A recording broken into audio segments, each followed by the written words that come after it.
உங்களுடன் ஸ்டாலின் அப்படின்னு அங்கங்க எல்லாம் ஒரு போர்டு வச்சிருக்கிறாங்க, எல்லாம் வாங்க வாங்கன்னு சொல்லிட்டு இந்த ஹோட்டலுக்கு வெளியே நிப்பாங்கல்ல, அண்ணே வாங்கினே வாங்கின தோசை இருக்கு இட்லி இருக்கு அப்படின்னு.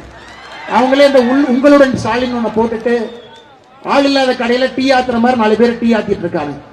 அங்க போய் எந்த அப்ளிகேஷன் கொடுத்தாலும் வேலையெல்லாம் நடக்காதுன்னு உங்களுக்கு தெரியும், எனக்கு தெரியும். ஆனா இன்னைக்கு சிவகங்கையில அடுத்த லெவலுக்கு போயிட்டாங்க. வாங்கினதெல்லாம் பண்டில் பண்ணி எடுத்து வைகை ஆத்துல போட்டு கிளம்பி போயிட்டே இருந்தாங்க. எதுக்கு பெட்டிஷனை வாங்கி அதை படிச்சு அதுக்கு ஒரு நம்பரை போட்டு யாரப்பா இதெல்லாம் சால்வ் பண்ணுவாங்க? தமிழகத்தினுடைய ஆட்சியினுடைய நிலைமை இப்படித்தாங்க இருக்கு. அதையெல்லாம் கூட இங்க இருக்கக்கூடிய சொந்தங்கள் நீங்கள் உற்று கவனித்துக் கொண்டிருக்கின்றீர்கள் என்பதை முழுமையாக நான் நம்புகின்றேன். அருமை சொந்தங்களே, இது மட்டும் இல்லைங்க, நாம் இன்று நன்றாக புரிந்து கொள்ள வேண்டும். இந்த பத்திரிகையில கூட நம்முடைய இந்து முன்னணியினுடைய அமைப்பாளர்கள் நண்பர்கள் மிக முக்கியமான விஷயங்களை நமக்கு சொல்லியிருக்கிறாங்க. இந்து தர்மத்தை பொறுத்தவரை நமக்கு முன்னாடி இருந்தவங்க பேணி காத்து நமக்கு கொடுத்துட்டு போயிருக்கலாம். நாம் இதை பேணி காத்து நம்முடைய சந்ததியருக்கு கொடுக்கும். நம்முடைய முன்னோர்கள் நமக்காக அவ்வளவு கோயிலை கட்டாங்க, அவர்களுக்காக கோயில் கட்டலைங்க. ராஜராஜ சோழன் அவருக்காக குடும்பத்துக்காக அவ்வளவு பெரிய கோயில் கட்ட வேண்டிய அவசியம் இல்லை. ராஜேந்திர சோழன் கங்கை கொண்ட சோழபுரத்தில் அவ்வளவு பெரிய கோவில் கட்ட வேண்டிய அவசியம் இல்லைங்க, ஏரி கட்ட வேண்டிய அவசியம் இல்லை. அவர்கள் கட்டியதெல்லாம் வருங்கால சந்ததியர் கட்டியது. இன்னைக்கு பாருங்க, 1986 தமிழகத்துல திருக்கோவில்களுக்கு கீழே இருக்கக்கூடிய சொத்து வெறும் நிலம் மட்டுமே 5.5 லட்சம் ஏக்கர் இருந்த நிலம் இன்னைக்கு 4,78,000 ஏக்கர் தாங்க இருக்கு, காணாம போயிடுச்சு. 1 லட்சம் ஏக்கர் கிட்டத்தட்ட இந்து அறநிலைத்துறை கீழே இருக்கக்கூடிய கோவில் சொத்து 1986 இருந்து கணக்கு போடுங்க, இன்னைக்கு 39 வருஷம். 39 ஆண்டுகள்ல 1 லட்சம் ஏக்கர் நிலத்தை சராசரியாக நாம் தமிழகத்தில் இந்த ஆட்சியில இழந்திருக்கின்றோம். கோவில காணோம். திருச்செந்தூர்ல மட்டுமே ரொம்ப ஆச்சரியம் என்னன்னாங்க, ஆயிரக்கணக்கான பசுவை கோயிலுக்கு கொடுக்கிறார். கடைசியாக நடத்தப்பட்ட ஆய்வின்படி 11,000 மாட்டை காணோம், கொடுத்த மாட்டை காணோம். இதெல்லாம் இப்ப சமீபத்தில் பேப்பர்ல பார்த்த புதுக்கோட்டையில ஒரு கோவில்ல ஒரு உண்டியல் வச்சிருக்கிறாங்க. மக்கள் சரி சாமி இருக்கிறாங்கப்பா 10 ரூபாயா 1 ரூபாயா போட்டாங்க. ரொம்ப நாள் கழிச்சுதான் மக்களுக்கு தெரிஞ்சது அது கோயில் உண்டி இல்ல, பக்கத்து வீட்டுல திமுக கார வச்ச உண்டி. அதை ஜோக்கல் அடிக்கலைங்க. புதுக்கோட்டையில் இப்பதான் கைது பண்ணி உண்டியல மட்டும் இல்ல அந்த உண்டியல வச்ச திமுக காரன் இப்பதான் கைது பண்ணாங்க. எப்படி எல்லாம் யோசிக்கிறாங்க பாருங்க, எப்படி எல்லாம் யோசிக்கிறாங்க பாருங்க. ஒரு பக்கம் நிலத்தை காணா, ஒரு பக்கம் மாட்டை காணா, வடிவேல் என்ன சொன்ன மாதிரி கிணத்தை காணாங்கிற மாதிரி மாட்டை காணா. புதுக்கோட்டையில அடுத்த லெவலுக்கு போயிட்டாங்க. நாமளே ஒரு கோயிலை உருவாக்குனா மக்களுக்கு குழப்பம். மக்களுக்கு இது அறநிலைத்துறை கோவிலா, தனியார் கோவிலா, இல்ல இது ஆகம சாஸ்திரத்தின்படி இருக்கிற கோவிலா, இல்ல உள்ளூர் மக்கள் கோவிலா? உண்டியல் வைத்து இத்தனை ஆண்டு காலமாக வசூல் பண்ணி யாரோ அதை கண்டுபிடிச்சு கம்ப்ளைண்ட் கொடுத்து புதுக்கோட்டையில ஒருத்தர் கைது பண்ணிருக்கிறாங்க. அதற்கு நாம் இன்று கேள்வி கேட்கணும். 1 லட்சம் ஏக்கரை 39 வருஷம் இழந்துட்டோம்னா இன்னும் மிச்சம் இருக்கிறது 4,78,000 ஏக்கர். நம்முடைய பேர குழந்தை கேட்கும். இன்னைக்கு ஒருத்தர் மதுரையில சொல்றாரு, அங்கிள் அங்கிள். அங்கிள்கிட்ட அவர் கேட்க வேண்டிய கேள்வி இதான கேட்கணும். அங்கிள்கிட்ட அவர் கேட்க வேண்டிய கேள்வி, 1 லட்சம் ஏக்கர் கோவில் நிலத்தை காண அங்கிள், எங்க அங்கிள் போச்சுன்னு கேட்கணும். அதை விட்டுட்டு அங்கிள்கிட்ட எதோ கேள்வி அந்த அங்கிள் கேட்டுட்டு இருக்காரு. 2 பேரும் அங்கிள் தான், யாருல வந்து இளைஞர் 2 அங்கிள் மாத்தி மாத்தி அவர்களுக்குள்ள இந்த அங்கிள் இவர் கேட்கிறாரு, இந்த அங்கிள் அவர் கேட்கிறாரு. இதை கேட்க வேண்டிய கடமை நமக்கு இருக்கு. 2 அங்கிள் ஒதுங்கி போங்க, இந்த 1 லட்சம் ஏக்கருக்கு முதல் எங்களுக்கு அக்கௌண்ட் கொடுங்க. அடுத்து பாருங்க, 17,000 கோவில்ல ஒரு கால பூஜை கிடையாது, ஒரு கால பூஜை. இன்னைக்கு இந்து அறநிலைத்துறை இருக்கக்கூடிய மொத்தம் 4,78,000 ஏக்கர் காணாம போன ஏக்கர்லாம் விட்டுட்டு 4,78,000 ஏக்கர் சம்பாதிக்கக்கூடிய சொத்துக்களின் மூலமாக வெறும் 300 கோடி ரூபாய். திருப்பதி ஏழுமலையான் உங்களுக்கு தெரியுங்க ஐயா, திருப்பதி ஏழுமலையான் தமிழ்நாட்டில் உங்களுக்கு இத்தனை கோயில் 46,000 கோயிலை சேர்க்கிறேன். திருப்பதி ஏழுமலையான சமீபத்தில் ஸ்டேட் பேங்க் ஆஃப் இந்தியா மதிப்பீடு செய்தாங்க. ஏழுமலையான் கோவிலுடைய சொத்து என்ன, வங்கியில எவ்வளவு இருக்கு, தங்கம் எவ்வளவு. இந்தியால 970 இடத்துல ப்ராப்பர்ட்டி வச்சிருக்கிறாங்க, தமிழ்நாட்டில் கோயில் வச்சிருக்கிறாங்க. 2,50,000 கோடி ரூபாய் திருப்பதி ஏழுமலையானுடைய மொத்த மதிப்பு. கோவில் சொத்து, வங்கியில் இருக்கக்கூடிய பணம் 970 இடத்துல அவர்கள் இருக்கக்கூடிய 2,50,000 கோடி. தமிழ்நாட்டினுடைய மொத்த பட்ஜெட் 3 லட்சம் கோடி. கணக்காக ஒரு கோவிலை சிறப்பாக நடத்தினால் அந்த கோவிலுடைய சொத்து மதிப்புக்கு ஏழுமலையான் ஒரு உதாரணம். தமிழ்நாட்டில் 4,78,000 ஏக்கரும் சேர்ந்து போன ஆண்டு தமிழக மக்களுக்கு கோவில் மூலமாக வந்த வருமானம் வெறும் 300 சில்லற கோடி, 330 கோடி ரூபாய் சராசரியா வந்துச்சுங்க. ஏன் கோவில் நிலத்தை போய் பார்த்தீங்கன்னா நல்லா பாருங்க, ஆர்டிஐ போட்டு பாருங்க. திமுக காரங்க ஒரு கடை கட்டி இருப்பான், 99 வருஷத்துக்கு லீஸ் போட்டு எடுத்திருப்பாங்க. ஒரு மாதத்திற்கு வாடகை 1 ரூபாய் இருக்கக்கூடிய கட்டடங்கள் இருக்கு. ஒரு மாதத்திற்கு வாடகை. அதான் கேள்வி கேட்கணும். அந்த சொத்துக்களை மீட்கணும், நியாயமான வருமானத்தை பெருக்கணும். 6 கால பூஜை நடத்துவதற்கு நாமளே எல்லாம் செஞ்சிடலாங்க. யாருகிட்டையும் போய் கை கட்டி நிக்க வேண்டாம். முறையாக தமிழகத்தில் இருக்கக்கூடிய 46,000 கோவிலை பராமரித்தால் தமிழ்நாட்டுக்கு பட்ஜெட் போடலாம், மத்தியான உணவு திட்டத்துக்கு பணம் கொடுக்கலாம். இன்னைக்கு காலையில இப்ப பாருங்க, இன்னைக்கு காலையில போய் காலை உணவு திட்டத்துக்கு முதலமைச்சர் உட்கார்றார். ஒரு அல்வா ஒரு பக்கம், நமக்கு காலை உணவு திட்ட மாணவர்களுக்கு உப்மா. இன்னைக்கு இவங்க திராவிட மாடல் ஆட்சி, திராவிட மாடல் ஆட்சி வளர்ந்துருச்சுன்னு சொல்லி கடைசியாக உப்மா கிண்டி நம்முடைய சொந்தங்களை, குழந்தைகளை ஸ்கூல்ல போய் உப்மா சாப்பிட வைத்திருப்பதுதான் இவருடைய ஆட்சியினுடைய சாதனை இத்தனை ஆண்டு காலமா. அதையெல்லாம் கூட தமிழகத்தில் இருக்கக்கூடிய 46,000 கோவில்கள் எல்லாத்தையும் பார்த்துக்கணையா, யாருகிட்டையும் கை கட்டி நிற்க வேண்டிய அவசியம் இல்லை. விடுதலை கொடுக்கணும். அறநிலைத்துறையினுடைய கையிலிருந்து கோவில்களுக்கு விடுதலை தேவை. வீரத்திரவி ராமகோபாலன் ஐயா அவருடைய ஆன்மா முழுமையாக சாந்தி அடைவது, தமிழகத்தினுடைய கோவில்கள் இந்து அறநிலைத்துறையினுடைய கையில் இருந்து வெளியே வரும் பொழுதுதான் வீரத்திரவி ஐயாவுடைய ஆன்மா உண்மையா சாந்தி அடையும் ஐயா. அதற்காக ஒரு நாளும் பாடுபட வேண்டிய கட்டாயம் நமக்கு இருக்கு. அதையெல்லாம் தாண்டி இன்னொன்னு பாருங்க, நம்ம சொல்லுவோம் இடிப்பது கோயில், படிப்பது ராமாயணம் அப்படிங்கிற மாதிரி. நீ படிக்கிறது ராமாயணம், இடிக்கிறது கோவில். அதுபோல்தான் இன்னைக்கு ஆட்சியில கோவிலை இடிக்கிறது எவ்வளவு வேகமா ஓடி வருவாங்க. ஒரு கோவில் இருக்கு, அந்த கோவிலை இடிக்கணும் அப்படின்னா முதல்ல கிளம்பி வருவான். டாக்குமெண்ட் காமி, ரெக்கார்டு காமி, அதை காமி, இதை காமி. அதே தான் நாங்க கேட்கிறோம். 4,78,000 ஏக்கர்ல இருக்கக்கூடிய நிலத்துக்கு டாக்குமெண்ட் முதல்ல கொடுங்க, அதுல வரக்கூடிய வருமானத்தை சொல்லுங்க. உலகத்துல எல்லாருமே, நம்ம எல்லாருமே டாக்ஸ் கட்டுறோம் ஐயா. நம்ம டாக்ஸ் கட்டலினா கூட அரசு நம் மீது கண் வைக்குது. ஒரு பொருள் வாங்குறோம், ஆதார் லிங்க் பண்ணிட்டாங்க. ஒரு பொருள் ஒரு கடைக்கு போய் எதாவது இருந்தாலும் கூட அரசுக்கு தெரியும் நம்ம எப்படி இருக்கிறோம், எப்படி வாழ்றோம். அரசனுடைய கட்டுப்பாட்டில் நாம் எல்லாரும் இருக்கிறோம். முடிந்தவர்கள் டாக்ஸ் கட்டுறோம், முடியாதவங்க வாழ்ந்துகிட்டு இருக்கோம், கஷ்டப்பட்டுகிட்டு இருக்கோம். நாமளும் உயர்ந்து ஒரு நாள் நாமளும் சம்பாதிப்போம். ஆரம்பித்த நாம் ஒரு சாதாரண குடும்பத்திலிருந்து ஆரம்பித்தோம், கடுமையாக உழைத்து மேல வரும். ஆனா இவ்வளவு சம்பாதிச்சும் டாக்ஸ் அப்படிங்கிற பேச்சு இல்லாத ஒரு துறை இந்து அறநிலைத்துறை. இந்து அறநிலைத்துறைக்கு சிஏஜி அமைப்பினுடைய ஆடிட் அவர்களுக்கு பொருந்தாது. சிஏஜிங்கிறது மத்திய அரசு ஒரு நிறுவனம், எல்லா துறையும் ஆடிட் பண்ணுவாங்க. ஆனா தமிழ்நாட்டில் இருக்கக்கூடிய இந்து அறநிலைத்துறை மட்டும் அவங்க டாக்குமெண்ட்டை இதுவரை சிஏஜி கொடுக்கலீங்க. அதனால நம்ம யாருக்குமே தெரியாது கோவில்கள் எவ்வளவு, நகை எவ்வளவு, சொத்து எவ்வளவு. 4,78,000 ஏக்கர் ஆர்டிஐ மூலமா கிடைத்தவர்கள் உண்மையாலுமே 4,78,000 ஏக்கரா, இன்னும் அதை விட குறைவா இருக்கா? எத்தனை கோவில்கள், கோயிலுடைய தனிப்பட்ட சொத்து என்ன யாருக்குமே தெரியாது. ஏனென்றால் தமிழகத்தில் இந்து அறநிலைத்துறை பொறுத்தவரை சிஏஜி என்கின்ற அமைப்பு ஆடிட்டிங் நடத்தப்படவில்லை.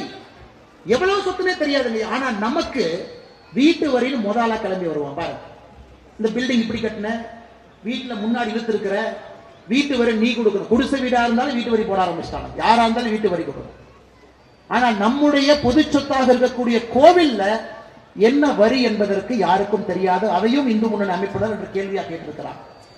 முதல்ல ஆடிட்டிங் பண்ணுங்க, சொத்தினுடைய தகவலை கொடுங்க, மக்களுக்கு தெரியட்டும். அவர்கள் முன்னோர்கள் கட்டிய கோவிலுடைய மதிப்பு என்ன, எவ்வளவு பொருள் உள்ள இருக்கு, எவ்வளவு தங்கம் இருக்கு. இது பேச பேச தங்கத்தை உருக்க ஆரம்பித்திருக்கின்றார். தங்கத்தை உறுதி என்ன பண்றேன்னா அதுல வர்ற வருமானத்தை வச்சுதான் அரசு நடத்துறது.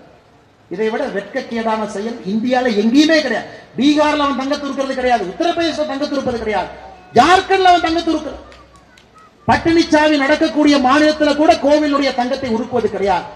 தமிழகத்தில் மட்டும்தான் கோவிலுடைய தங்கத்தை உருக்குறாங்க. அது தங்கத்தை உருக்கின கணக்கு கிடையாது. எவ்வளவு தங்கத்தை உருக்குனீங்க தெரியாது. உருக்கின தங்கம் எந்த பேங்க்ல வச்சிருக்கிறீங்க சொல்லல. அதுல வட்டி எவ்வளவு வருது தெரியாது. அந்த பணத்தை எதற்கு பயன்படுத்துறீங்க தெரியாது. ஆனா நம்மளை ஏமாற்றுவதற்கு ஒரு முருகர் மாநாடு. சேகர் பாபு பாத்தீங்கன்னா அந்த அரசின் மீது கோபம் அதிகமாச்சுன்னா சேகர் பாபுனுடைய தாடி பெருசாயிட்டு இருக்கும். மக்களுக்கு நீங்க பாத்துக்கலாம், சேகர் பாபு அந்த தாடி சைஸ வச்சு ஓ அப்ப திமுக அரசு பிரச்சனையில் இருக்கு. ஏன்னா அப்பதான் ஆன்மீகவாதியா அவர் மாறுவார். ஐயப்ப முன்னாடி போய் நிப்பாரு, அழுவாரு. அது 2 ஆங்கிள் போட்டோ பிடிச்சு சோசியல் மீடியால போடுவாங்க. இந்து அறநிலையத்துறை அமைச்சர் போய் கோயில் அழுகுறாரு பாருங்க. இதெல்லாம் நீ நல்லா உத்து கவனிக்கணும், எவ்வளவு ஆழமான அரசியலை செய்து கொண்டிருக்கின்றார். ஆனா இந்திய இந்து அறநிலைத்துறை அமைச்சர் சேகர் பாபு அவர்கள், நீங்களும் நானும் சாதாரணமா எங்கேயாச்சும் போய் திருச்செந்தூர் கியூல நிற்போம்.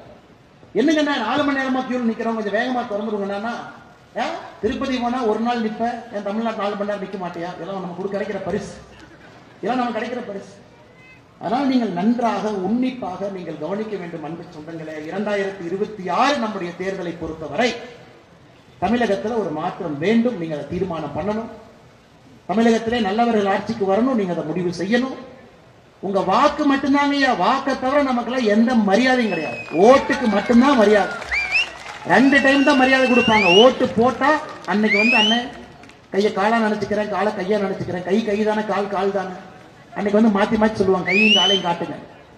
5 வருடத்துக்கு ஒரு முறை சாமானியனுக்கு மரியாதை கிடைப்பது ஓட்டு போடுறதுக்கு 15 நாளைக்கு முன்னாடி தாங்க ஐயா உங்களுக்கு எனக்கும் மரியாதை. மிச்ச நாள் மரியாதையே கிடையாது. எதுக்கு பெட்டிஷன் கொடுத்தீங்கன்னா அண்ணன் KKSS ராமச்சந்திரன் இருக்காரு, சூப்பரா பண்ணுவார். பெட்டிஷன் கொடுத்தீங்கன்னா கம்முன்னு தலைமை அடிப்பார். எதுக்கு பெட்டிஷன் கொடுத்து அண்ணன் பொன்முடி மேடை மீது வந்தாருன்னா ஓசி ஓசி ஓசிம்பா. ஜாதிகள் இல்லையடி பாப்பான்னு பாடின பாரதியார் ஊர்ல மேடையின் மீது உட்கார்ந்து இருந்தா அதே பொன்முடிய மக்களை பார்த்து ஏன் தம்பி எஸ்சி தானே கை தூக்கு. ஏதோ இவர்கள் பிச்சை போட்டு நாம் படிப்பதை போல் அதெல்லாம் நீங்க நல்லா கவனிச்சுங்கம்மா. அந்த கடைசி 1 வருஷ டிராமா அதை விட்டுருங்க. இது சினிமா நடிகர் மேக்கப் போட்டு இப்படி குத்துனா 4 பேர் பறக்கிற மாதிரி எல்லா டிராமாவும் இந்த 1 வருஷம் பண்ணுவாங்க. இவர்கள் இப்படித்தான் என்பதை நீங்கள் உணர்ந்து விட்டால் நீங்க மாற்றத்திற்கு ஒரு காரணக்கர்த்தர்களாக காரணிகளாக மாறிவிடுவீர்கள். நீங்கள் அதை செய்ய வேண்டும் என்று அன்பான வேண்டுகோள் உங்களுக்கு வைக்கிறேன். இந்துக்கள் ஒன்று சேர்வது தமிழகத்தில் திராவிட முன்னேற்ற கழக அரசு ஆபத்தாக நினைக்கிறார். 2024 ஆகஸ்ட் மாசத்துல பாருங்க, பழனியில முருகருக்காக ஒரு மாநாடு. முருகருக்காக மாநாடு யார் நடத்தணும்னா முருகனை கும்பிடுறவங்க நடத்தணும்.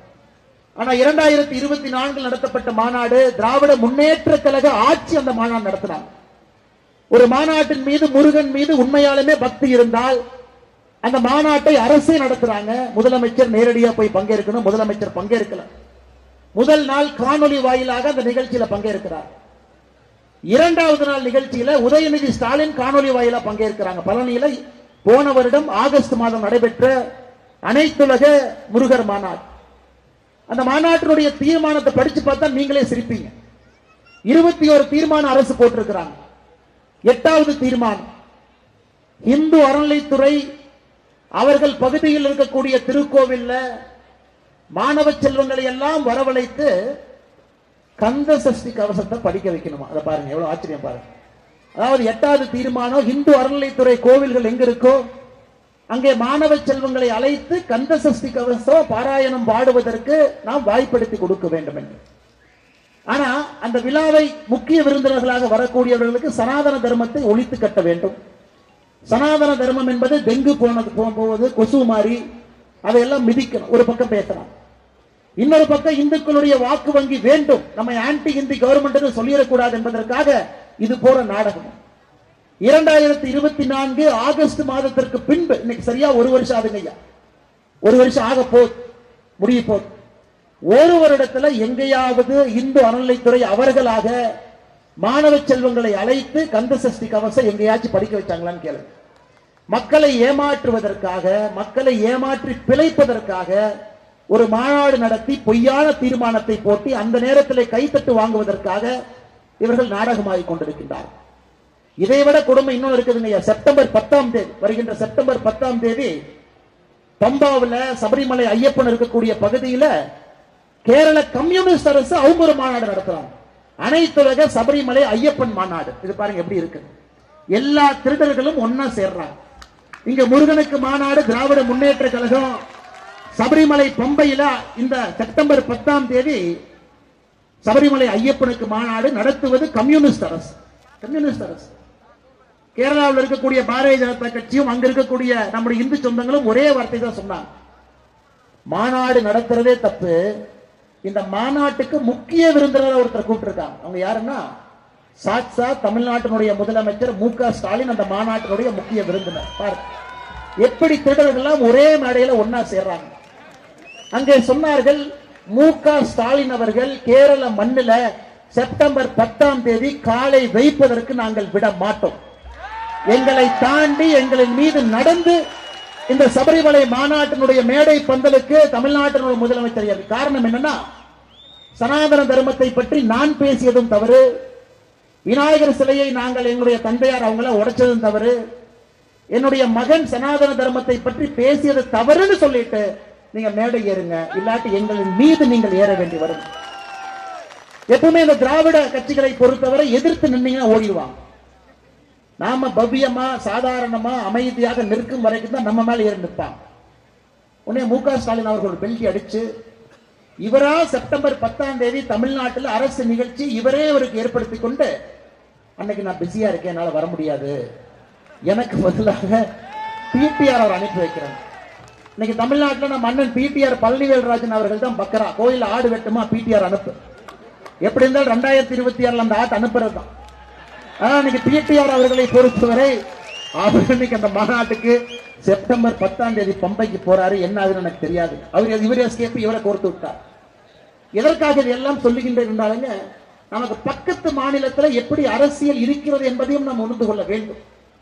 இன்னைக்கு இந்துக்கள் எல்லாம் ஒருங்கிணைந்து விட்டார்கள், வலிமையடைந்து விட்டார்கள். இந்து என்கின்ற வாக்கு வங்கி இந்தியாவிலே உருவாகி விட்டது என்பது தெல்ல தெளிவாக தெரிகிறது. அதை நோக்கி ஒரு அரசியல் கட்சியும் படையெடுக்கிறாங்க, வேஷம் போடுறாங்க, மாநாடு நடத்துறாங்க.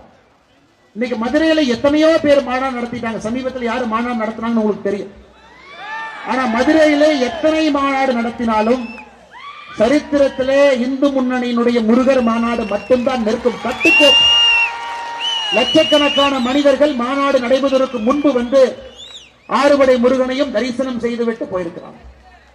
அன்னைக்கு மட்டும் குறைந்தபட்சம் 7.5 லட்சம் பேர் மாநாட்டுக்கு வந்து பார்த்துட்டு அமைதியாக அவங்களே வீட்டுல கிளம்பி. ஆச்சரியம் பாருங்க, இந்து முன்னணி நடத்தக்கூடிய முருகர் மாநாட்டுக்கு எல்லாம் தமிழ்நாட்டை பொறுத்த வரைக்கும் அரசியல்வாதிகளுக்கு பெருமை என்னன்னா, தீபாவளிக்கு பொங்கலுக்கு ஒரு நடிகருடைய படம் ரிலீஸ் ஆனா 100 கோடி வசூலாச்சா, 50 கோடி வசூலாச்சா.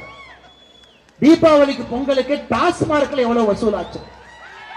ஆனா முருகர் மாநாடு நடத்தப்பட்ட மதுரையில அங்க சுத்தி இருக்கக்கூடிய டாஸ்மார்க் கடையில ₹1 கூட வருமானம் அதிகரிக்கவில்லை. என்ன சொல்றாங்க?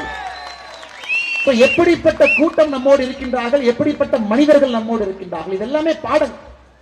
தமிழகத்தில் இருக்கக்கூடிய அரசியல்வாதிகளுக்கு, நிறைய அரசியல் கட்சிகளுக்கு இது ஒரு பாடம். கட்டுக்கோப்பாக இந்து மக்கள் எப்படி இருப்பார்கள், அவருடைய நடவடிக்கை எப்படி இருக்கும் என்பதற்கு நல்ல ஒரு பாடம். அவங்களே மாநாடு முடிச்சுட்டு ஒரு மாநாடு நடத்துனீங்க, 1 லட்சம் சேர் போட்டீங்கன்னா குறைந்தபட்சம் ஒரு 600-700 சேர் உடையும், 1000 சேரே உடையும். இந்த மாநாட்டில் அவ்வளவு லட்சக்கணக்கான சேர் போட்டு ஒரு சேர் உடையல. மக்களே வந்து சேர் எடுத்து வச்சுட்டு போறாங்க, மக்களே அதை சுத்தம் பண்ணிட்டு போறாங்க. வீட்டுல கட்டு சாதத்தை கட்டி விட்டு வந்து அவர்களே சாப்பிட்டு பொறுமையா போறாங்க. இது போன்ற ஒரு ஆட்சியாளர்களுக்காக, ஆட்சிக்காக தமிழகம் காத்திருக்கிறது.